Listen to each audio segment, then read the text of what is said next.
More than anything, I wanted you to have a chance to actually see the structure of the heart and get a feel for the anatomy before we started talking about it, because when you get down to it, in many ways, that's probably the most important organ you have in your body.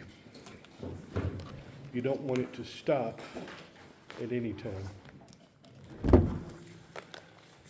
When you get down to it, you're talking 2.5 billion beats per lifetime. It's quite a bit, isn't it? No rest, no vacation. But you've got to understand the entirety of the circulatory system, not just the heart. The circulatory system has one function and one function only, and that is transport. It is to get stuff from A to B and back again.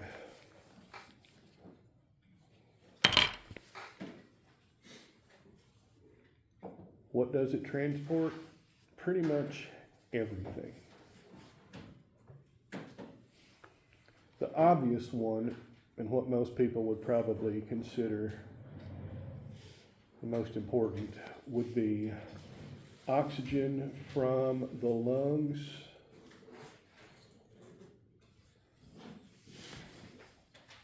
and carbon dioxide back to the lungs. So oxygen out from the lungs and CO2 back to the lungs.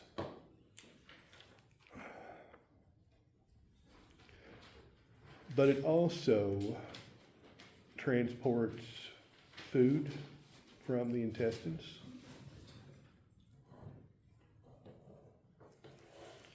liquid waste,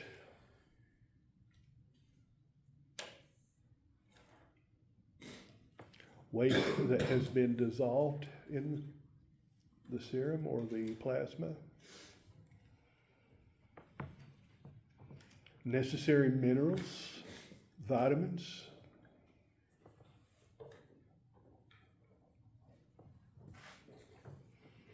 and hormones for communication.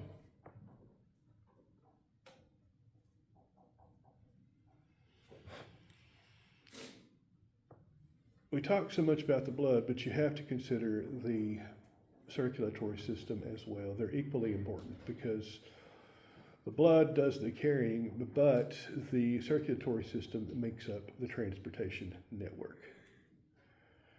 Just some figures from your book to kind of show you how much this does. You can have up to 60,000 miles of blood vessels total. 60,000 miles in one body. 2,500 beats, or excuse me, 2.5 billion beats per lifetime. Pumping about 7,000 liters a day.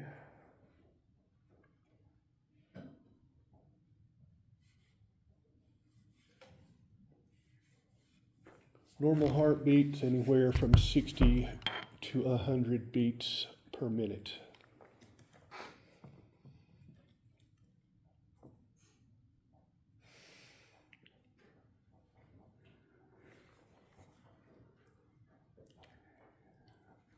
For someone who's a well-trained athlete, it may be lower than that, like 40 to 60.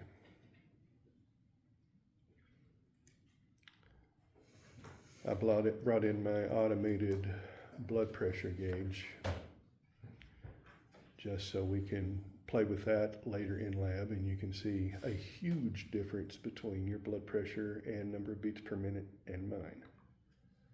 Because I happen to have tachycardia, so mine is almost always somewhere around 90 to 100. I checked it a couple of times and it was actually up in the 120s.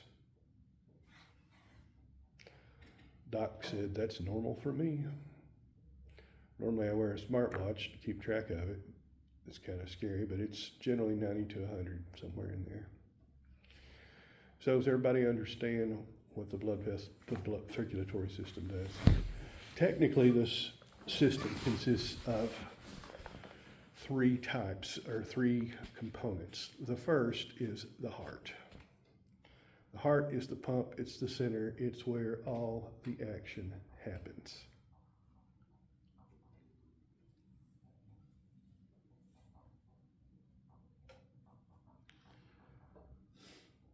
Leading out from the heart, you have a series of blood vessels called arteries. Arteries.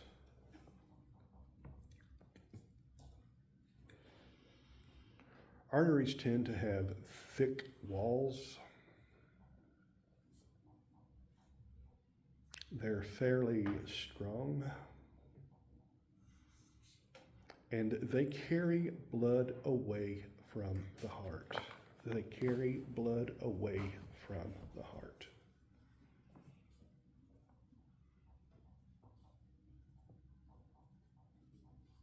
Eventually, they will have branched so much and diverted so much flow that they will now be called arterioles. Arterioles. That's just a fancy term for small arteries.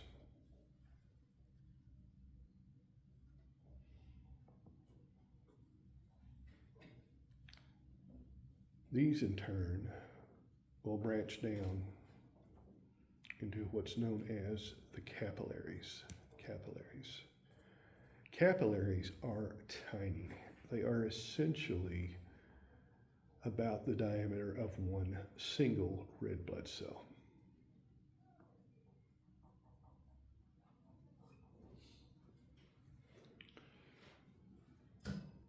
This is where you typically get delivery and receipt of whatever the cells are transporting. So if you're transporting oxygen, you deliver it to the tissue. You receive the CO2 as waste. Capillaries in the small intestine, they're receiving the nutrients that the digestive system has broken down. Capillaries in the kidneys, they're offloading waste. You see how this goes? Since this is where the switcheroo goes, we've now got to return the blood back to the heart. So the capillaries gradually become larger, and at this stage, they're known as venules. Venules, V-E-N-U-L-E-S.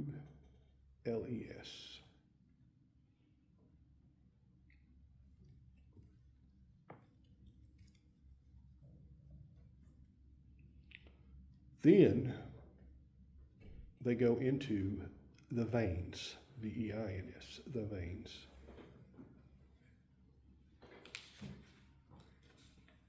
And by this point, the blood is a long, long way from the heart.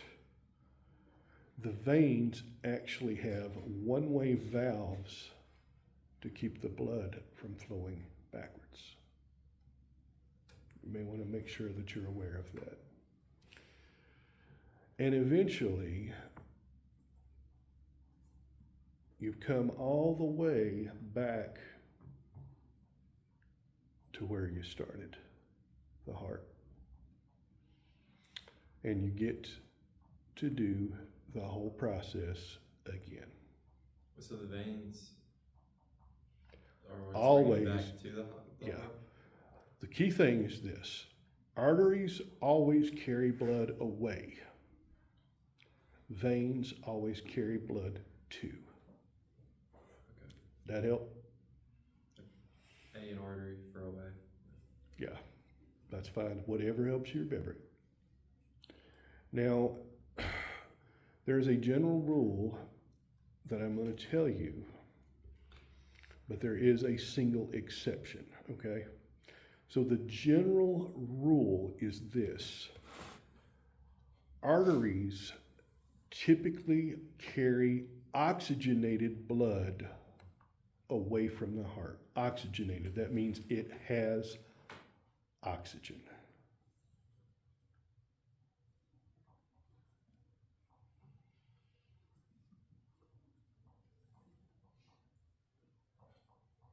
It has oxygen.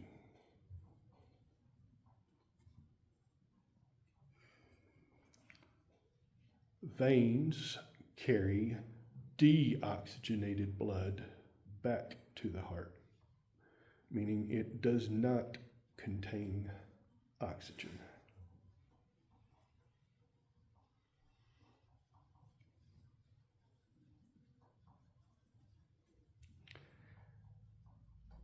And that is the rule for what we call the systemic circuit. The systemic circuit. Basically, in other words, it's for every tissue except the lungs. It's for every system except the lungs.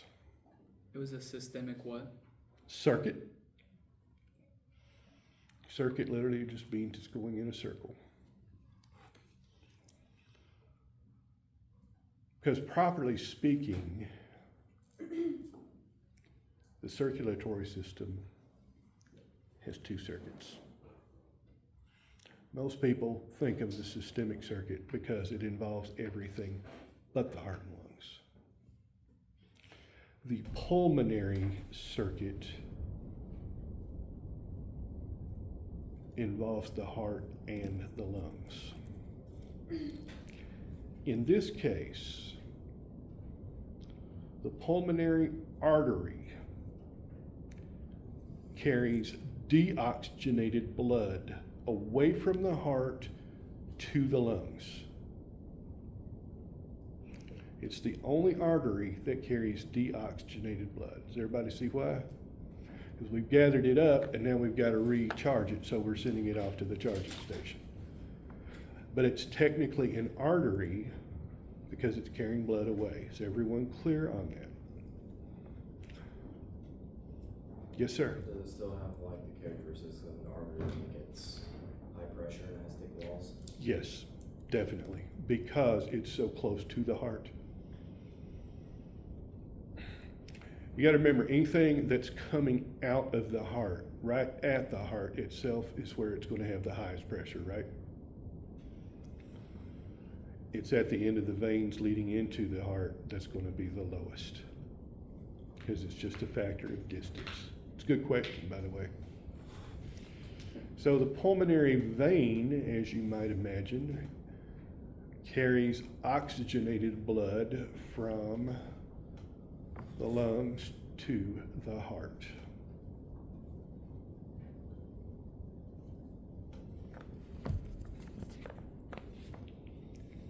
And those are the two circuits of the circulatory system.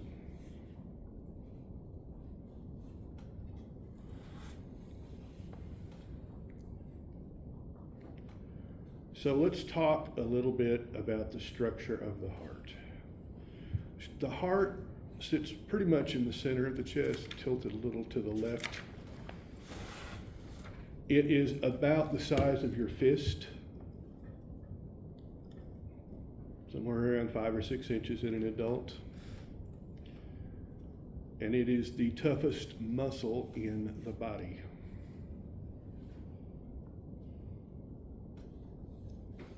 It is surrounded by a sac called the pericardium. The pericardium.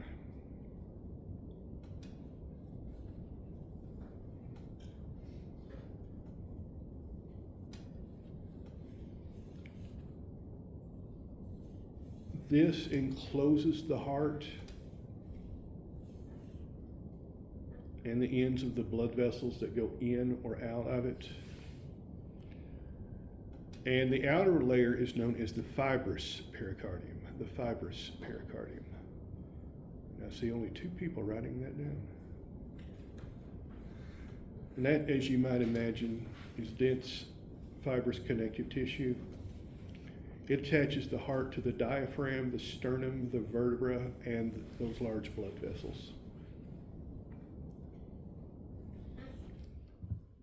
Just inside that, you've got something we call the visceral pericardium. The visceral pericardium. And this is fairly thin and delicate. It covers the heart muscle itself.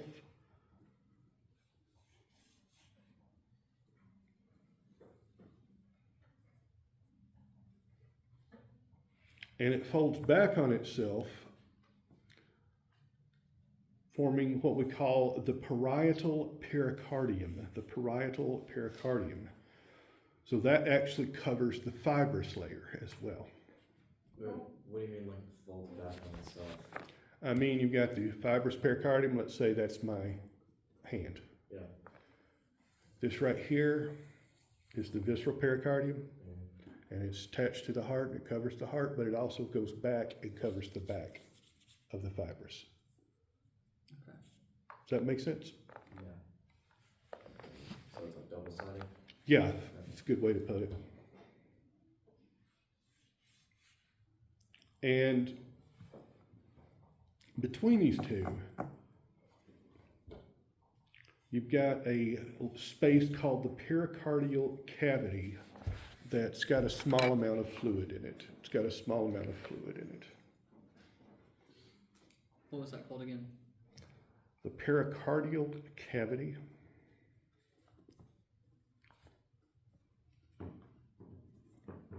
Kind of serves as a cushion, a little bit of an insulator. What kind of fluid's in it? Serous fluid, Serous. It's just a thin, watery, nutrient-rich solution. Comparable to, say, synovial fluid in the joints, things like that. Just cushion. Any other questions? A good question, by the way, all of what you've been asking. You can get an inflammation of this. It's called pericarditis. Pericarditis. Typically caused by an infection and an autoimmune response. From what I understand, it's pretty painful. What about pulmonary stenosis? Pulmonary stenosis? Pulmonary stenosis. Well, from the keyword pulmonary, I would say it involves the lungs. But that is not one I am familiar with, so let me look it up for you.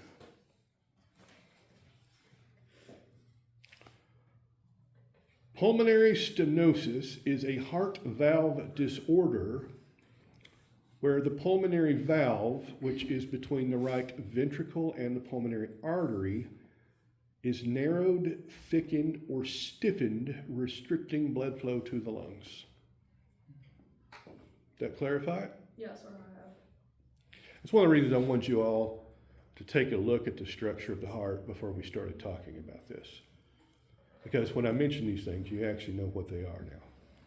But I think it also is helpful to visualize the flow through the heart and back out before we have the quiz. Does that sound okay to everybody? So pericarditis is indicative of something going on. That's actually how they discovered my ex-wife had lupus. She had pericarditis so bad she went to the ER thinking she was having a heart attack at age 24. And fortunately, she got a pretty good ER doc who walked her through the possibilities and told her what it was. So anybody got any questions about that? All right, next up we've got the wall of the heart. And the wall of the heart consists of basically three layers. The epicardium, This is really just the same as the visceral pericardium. The visceral pericardium and the epicardium are essentially the same.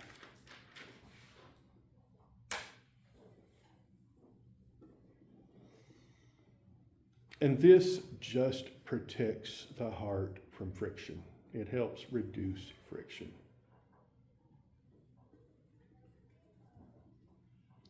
You've got some capillaries in there, connective tissue, adipose tissue.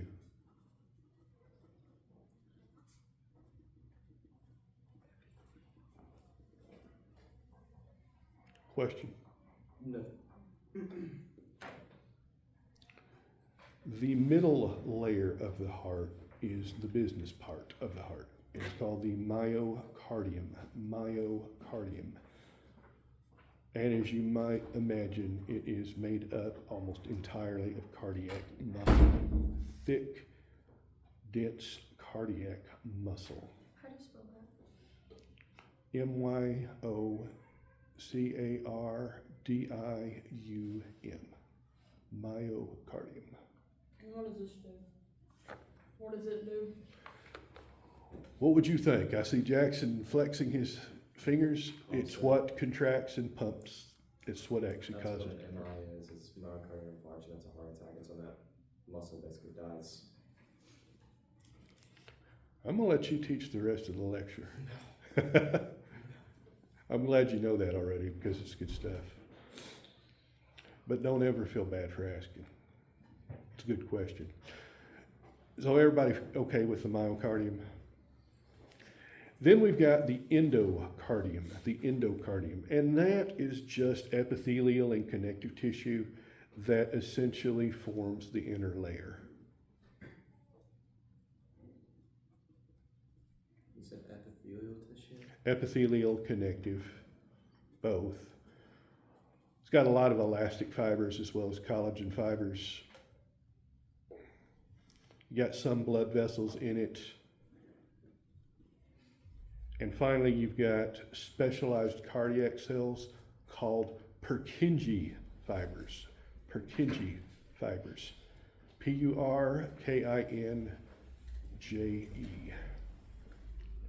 And since we seem to be losing people, how about we take a...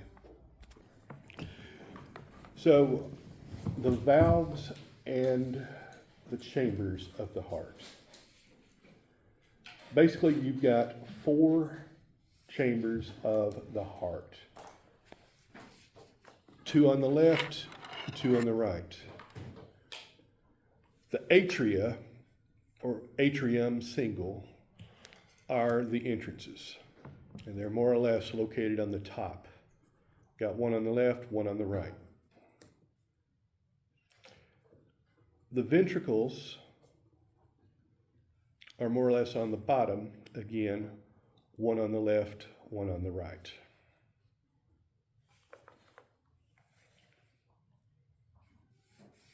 So starting with the right atrium, we go through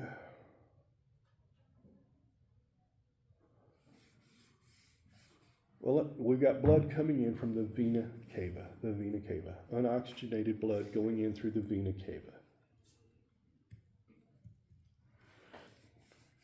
This goes into the right atrium,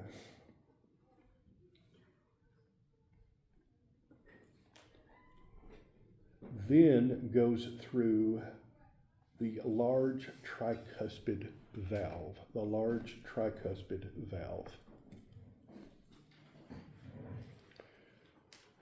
And I think the models that have the little hinges have the best example of that. You can see how it's almost like 3 leaflets. It opens up and it prevents backflow. Is everybody with me on that? Mm-hmm. And now we are into the right ventricle.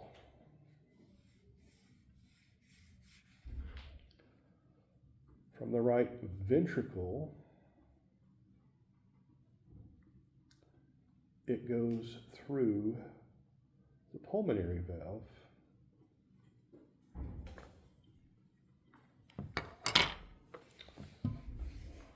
into the pulmonary artery.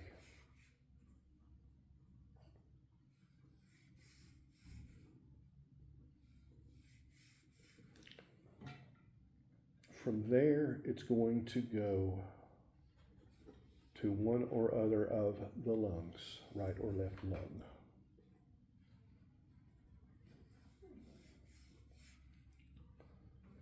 then you've got 4 pulmonary veins that carry the blood back to the heart. Is that oxidized or Oxygenated, yes. Okay. Sorry, oxidized means something a little different, but yeah, Sorry, not I know what you meant. And I'm sorry to correct you on it. I don't want to be pedantic, but I want to make sure, because whenever you're talking science, it can be specific. Yeah. So you've actually got 4 pulmonary veins bringing it back, 2 from each lung, so 2 coming in from the right, 2 coming in from the left. And like Abby said, that's oxygenated blood, and it's going to enter through the mitral valve, also called the bicuspid valve. So we're in the left ventricle, goes through the mitral valve into we're in the left atrium, it goes through the mitral valve into the left ventricle, then out to the aorta. Sorry.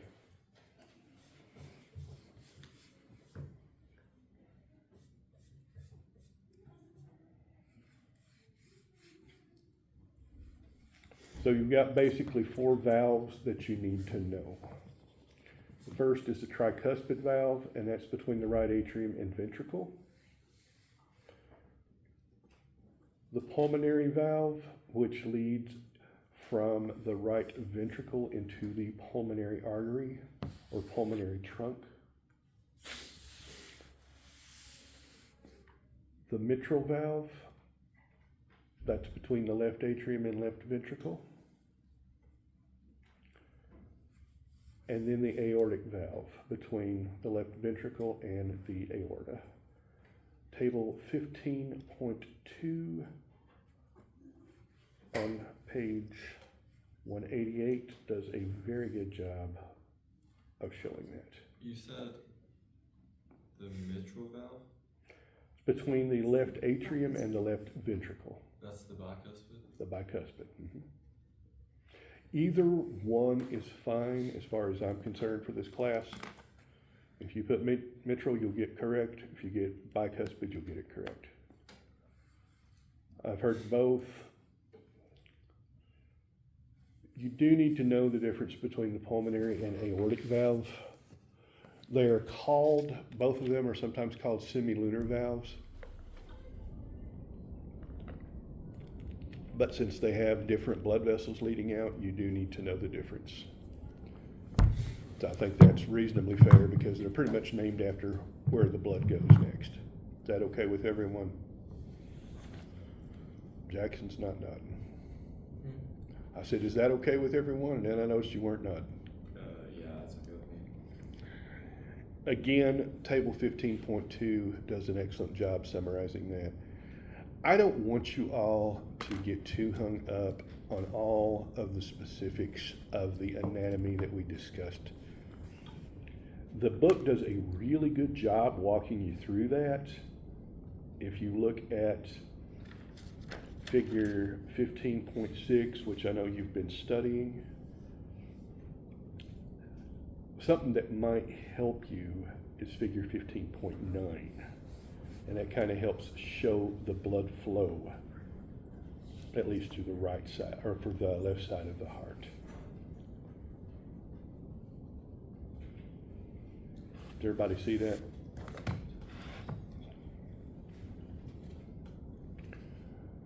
Now, one thing that seems to cause a lot of people confusion and or difficulty is that despite all of the blood passing through the 4 chambers of the heart itself does not benefit from that blood directly. Is everyone clear on that? The heart is a muscle and it has its own blood supply, its own separate blood supply. So you may want to write that down. You may want to just make a note to yourself in your notes. I don't care how you do it. But I want to make sure that everyone realizes that the heart itself has to be supplied by its own vessels, not, I repeat, not from the blood passing through the chambers.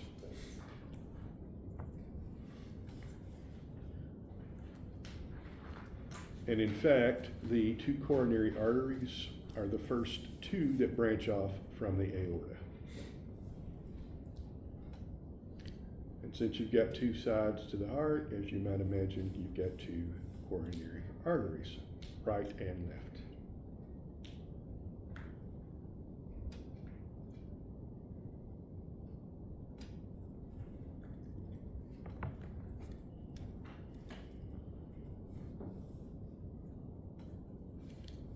The book, again, goes into a fair amount of detail on the branching of the various blood vessels supplying the heart with oxygenated blood.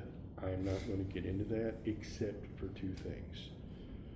Number one, note that these are the most important ones when it comes to heart health.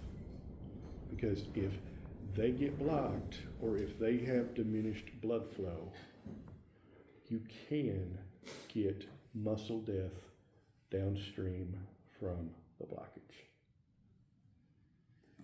Such blockage is typically caused by one of two things. Either a blood clot that's formed elsewhere and broken off and carried through there, or through a thickening and hardening of the artery walls called arteriosclerosis.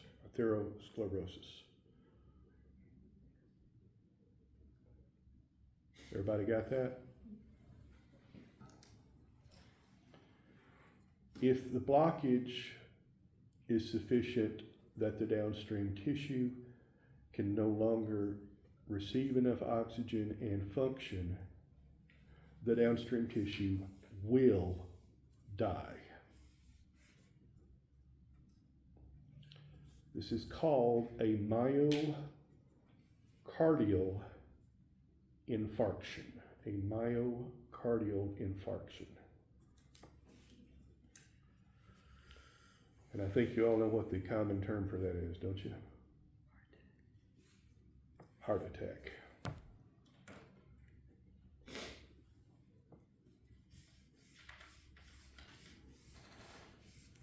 Generally, what that means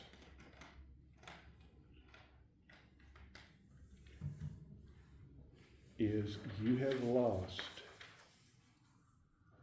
a certain percentage of your heart's blood pumping function.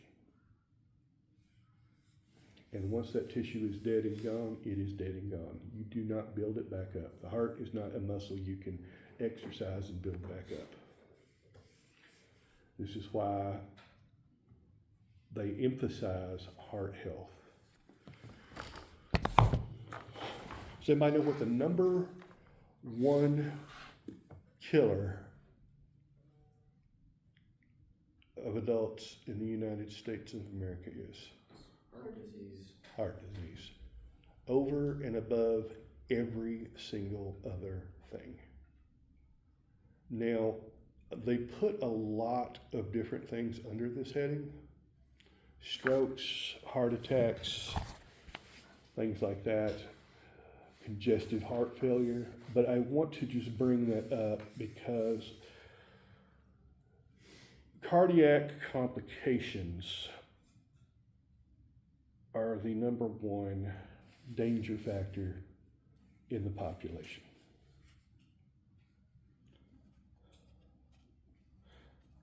And it doesn't mean you have to be my age to have it happen.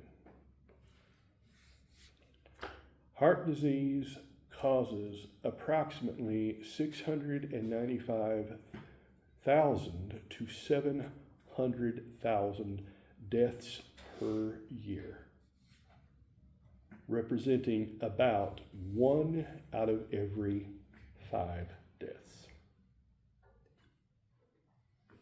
Cardiovascular disease overall, including heart attacks and strokes, claims over 900,000 per year. A little sobering, isn't it? Heart attacks, 805,000 annually. That's an average of 1 every 40 seconds.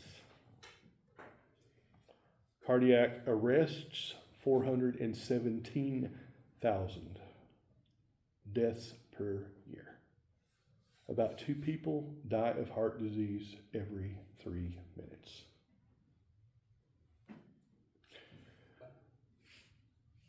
And that will be my little beat the drum and get off my soapbox. Does that sound fair to everyone? Now, what I want you to know next is the functions or actions of the heartbeat itself. What makes up a heartbeat? You've got 2 things, systole and diastole. Systole, S-Y-S-T-O-L-E. Your book calls it systole, but I've never heard it pronounced that way. You can pronounce it either way you want. S-Y-S-T-O-L-E. That is contraction of a heart chamber.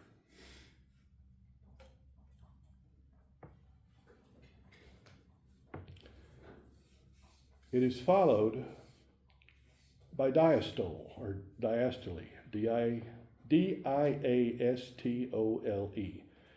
That is relaxation.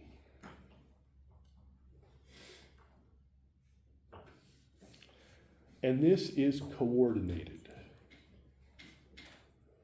The atria contract simultaneously, both right and left. Both right and left contract together. This sends the blood through the tricuspid and bicuspid valves into the right and left ventricles. The atria then relax. Then you get ventricular systole, when the ventricles contract. During this time, the atria relax. And the blood is pumped out of the ventricle into either the aorta or the pulmonary trunk.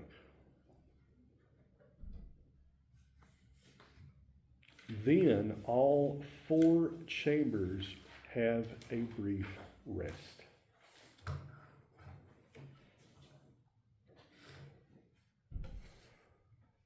Are there any questions about that? That whole thing is called the cardiac cycle. The cardiac cycle.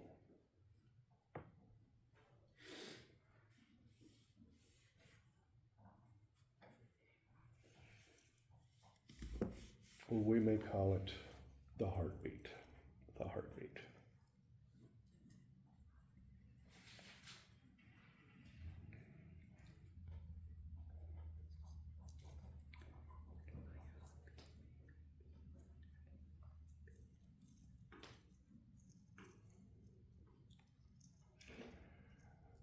So talking about cardiac muscle.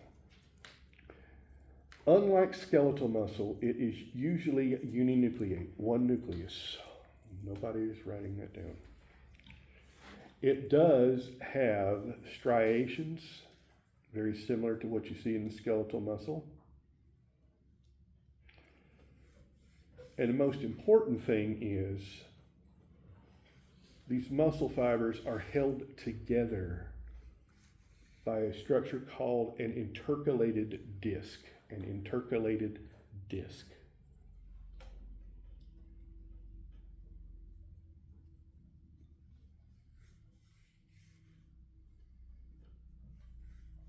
Within these discs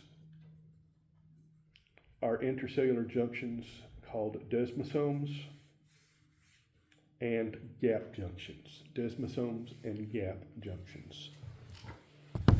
The desmosomes ensure that the cells are held together. And you said gap junctions. Gap junctions. And the gap junctions allow them to transfer what we call an action potential.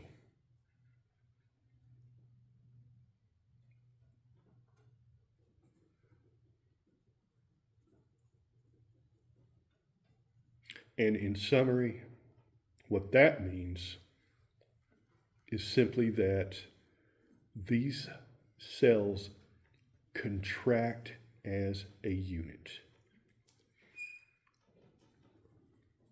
So essentially, they all contract together.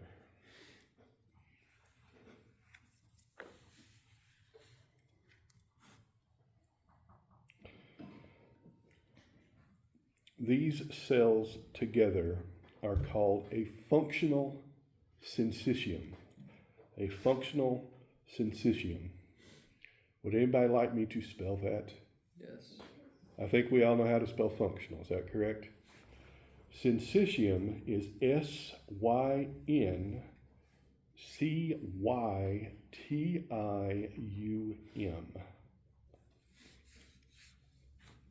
And basically, you've got two of these. One in the atrial wall and one in the ventricular wall.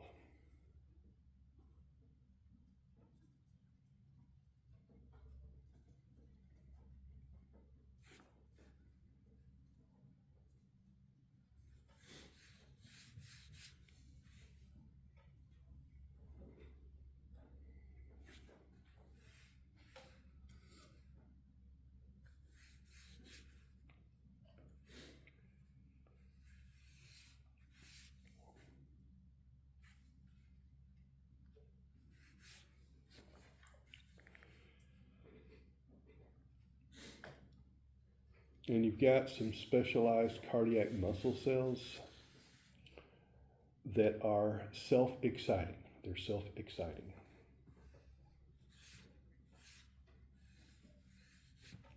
Which means they're autorhythmic.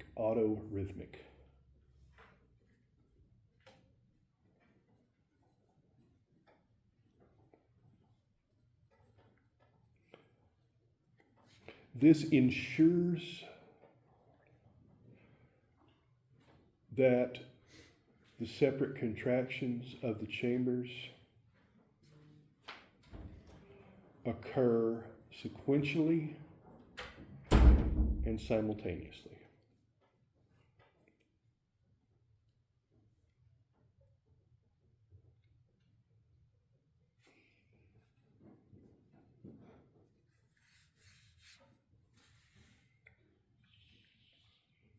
The two I want you to be familiar with are the SA node or sinoatrial node.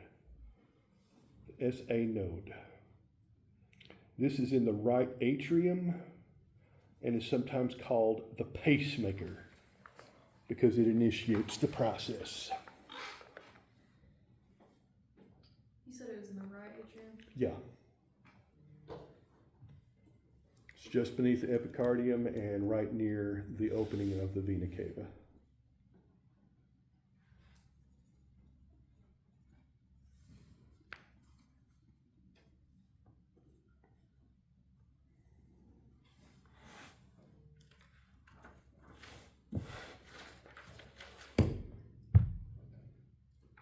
The impulse then passes along more special muscle cells called junctional fibers. Junctional fibers. And these lead to the atrioventricular node or AV node.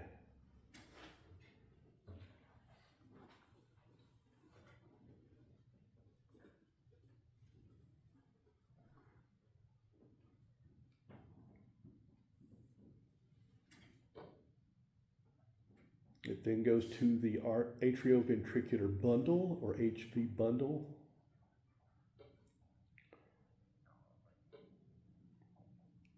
and branches out through the Purkinje fibers.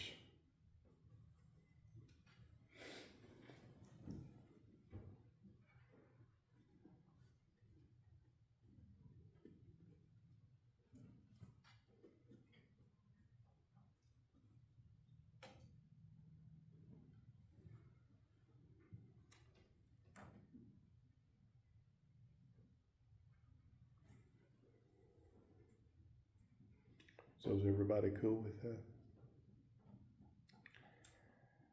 And you may have heard of something called an ECG or an electrocardiogram. What this does is it measures the change in action potentials in the myocardium during the cycle. It measures the change in action potential in the myocardium during the heart cycle, the cardiac cycle.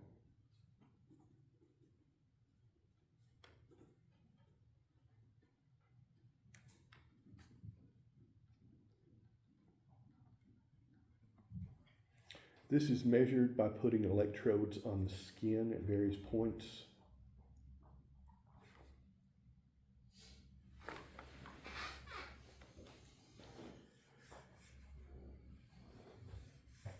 And it measures the ability of the heart to conduct impulses. It's directly measuring the ability of the heart to conduct impulses.